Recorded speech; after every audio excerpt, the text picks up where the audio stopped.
Straumhvörf eru tveir þættir staði á Íslandi sem höfðu mikla þýðingu hvor sig fyrir lífsafkomu fólks. Fyrri þátturinn Papúsverslun í Lóni í Austur-Skaftafellssýslu, sem var fyrsta frjálsa verslunin eftir einokun á Suður- og Suðausturlandi. Þá þekktist ekki orðatiltækið að skreppa út í búð.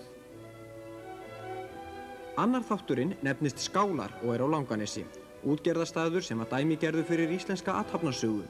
Þar var reist fyrsta vélfrystihús landsins af miklum stórhug en hrunið var algert. Ævintýri sem stóð í rúm 20 ár. Straumhvörf, athyglisverðir þættir á dagskrá sjónvarpsins 15. og 22. mars.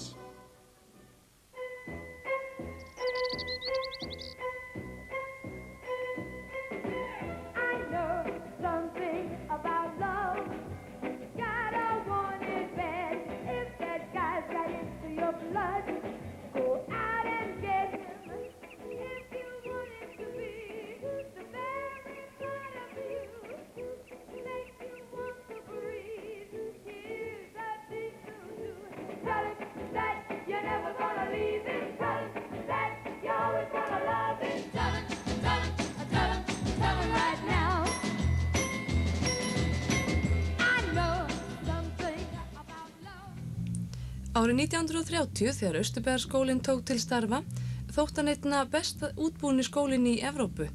Nú verður rifið upp saga hans í þættinum Nýi barnaskólinn sem í umsjón Sigrúnar Stefánsdóttur.